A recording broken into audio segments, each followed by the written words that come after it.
All right, let's make this one quick. We'll cover Game 3 real fast, or Week 3 of preseason. It wasn't anything special. I like to figure out who we're going to have as a kicker, because apparently Moody has muscle cramps or strains or something, and then Zane Gonzalez can't play either during warmups.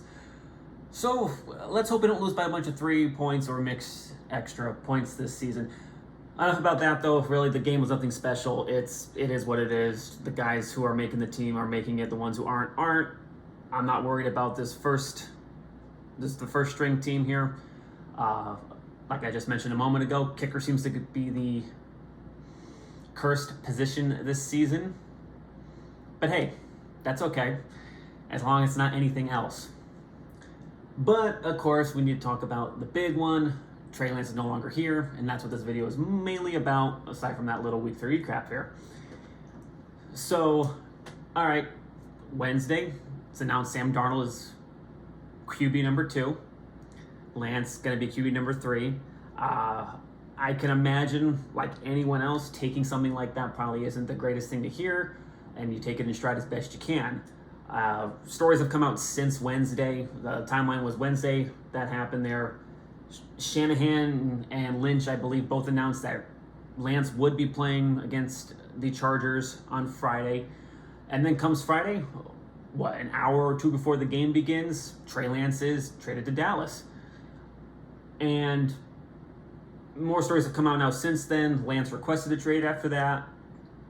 Shanahan has felt like they let him down, stuff. And, there's so many different ways you could break this down. Of course, the biggest thing is going to be that the Niners get a big fat stinking F on this whole entire thing. 3 first-round draft picks that you trade to get this guy, who, no offense to Trey, at a college level, really didn't have himself proven. And you give up so many picks. I think if they kept their pick, which was 12th that year in 2021, Micah Parsons went at number 12. Not saying they would have picked him, but you see what Micah Parsons has done with Dallas.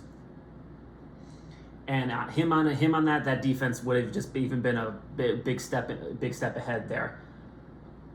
So I don't know. I understand the reason why the Niners might have done it back in 2021. They just came off a 2020 year following the Super Bowl that they lost, sure, with a pretty miserable season. Jimmy got injured. I think Debo did, if I'm remembering correctly. It was a lot of injuries that goes to show that the depth of the team, unfortunately, just wasn't quite there. So I get the idea was probably to get a quarterback who could back up Jimmy in the meantime, and then when Jimmy's gone, he takes over. Okay. But the problem wasn't Jimmy's skill necessarily. Sure, he's not an elite quarterback. I wouldn't even put him as a great quarterback, but he was good when he was on, and I would say at least slightly above average a decent amount of the time too. So I don't think the issue was Jimmy's skill, especially when you look at what was around him. It was the fact that he just gets injured all the time. Okay, fine. Well, Trey Lance, come up to last year there. All right, he's going to be the starter. Well, last year apparently couldn't go any worse for him in multiple ways. Okay, week 2, he gets injured against the Seahawks. And he wasn't necessarily playing bad. Week 1 against the Bears was all right from what I recall. He wasn't doing too terrible against the Seahawks. I think it happened fairly early in the game, though, for his injury. So he gets injured. That's part 1. Part 2, Jimmy comes back under center, and Jimmy starts playing pretty good. So that probably wasn't helping Trey's situation there. Of course, Trey was out for the rest of the season at that point. Okay, and then Jimmy gets injured. Okay, well now it's Mr. Irrelevant, who is somehow showing that he's better than both Jimmy and Trey. And once again, this is not to knock Trey. Trey only got to have 2 starts right there. I think only 4 starts total with the Niners, period.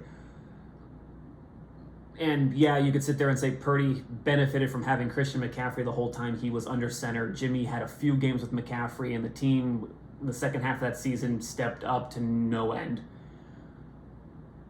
But when Purdy comes out and shows that, at that point, there's so much weighted against Trey. I understand the Niners now, what their decision was after the fact now. And I get the end of the day what they had to do from a business standpoint here. As for Trey, I don't know if he's ever going to have it or not. We'll see how it turns out. Now, the trade that they got on Friday to Dallas, was trading Trey Lance for a 4th-round pick in 2024. That makes sense. I don't think Trey had a ton of draft capital at this point to get something traded wise, and that's fine. I'll take a 4th-round pick. The big plus side was that Dallas decided to pick up his whole entire contract for what remains. So that helped free the Niners up for $1 million this year and about $4.5 million next season. So I kind of almost want to give this trade a borderline C, just because you save yourself a bunch of money, because the Cowboys are willing to take over Lance's contract, which at that point is just going to be a money sink for a guy who wouldn't even be playing on the team, barring catastrophic injuries, please no. So Lance is now with Dallas, and I wish him the best. I have nothing against Trey Lance personally. I hope no one here that watching this is gonna think that Lance doesn't deserve to have a shot or anything. He does. If Dallas can turn him into something cool, that's great for him. If he can't work out in Dallas and he ends up going somewhere else, if a team can develop him, that's fine. I don't know what his ceiling is going to be. Being a starter, I don't think will happen for him, barring being on a team that really needs someone. Maybe being a solid QB2 if he stays with the team for long enough, or potentially a journeyman career like a lot of other guys have had. Not to say that he maybe, and then of course there's always the ultimate one where maybe he doesn't have a career in the NFL just because he can't make it. Hopefully that's not the case. Hopefully he gets something going. And of course, hopefully this is not karma to where somehow in some twisted fate, the football gods will sit there and somehow Dak won't be able to play. Somehow the backup won't be able to play. Trey Lance will step up for the Cowboys, somehow carry them into the playoffs, and they'll play the Niners and he'll absolutely destroy them. I don't see that happening, but in some ways I do, if you catch my drift. Other than that, this is ultimately just a poor decision on the Niners' end. I think it's gonna come back and bite them for many years. Maybe not many years, but at least a few here. Although I was talking with a friend the other day, and he did bring up that if it wasn't for the Niners' situation of drafting Trey, and then QB's concerns are still the way they are, maybe they never would have drafted Purdy. Who knows? Obviously, what's played out has been played out. I'm not going to sit back there and deal with what ifs at this point now. It is what it is. But yeah, that's really about it when it comes down to it. It's just going to be what it is. I mean, week 1's coming up now. We just look forward to the season. The whole QB thing now with San Francisco, that's been many, many years now, from Jimmy to what to do with him to Trey Lance now, to finally settling on Purdy. Hopefully this is now like the end of the road for all that, what is going on with this position kind of situation. And hopefully now this team can just go on and focus. They look pretty sharp for their starters here. I think that they're going to have a great season, barring anything crazy happening, and we'll take it from there. So once again, I know Trey's never going to see this, but best of luck to you, kid. I really hope it works out for you there.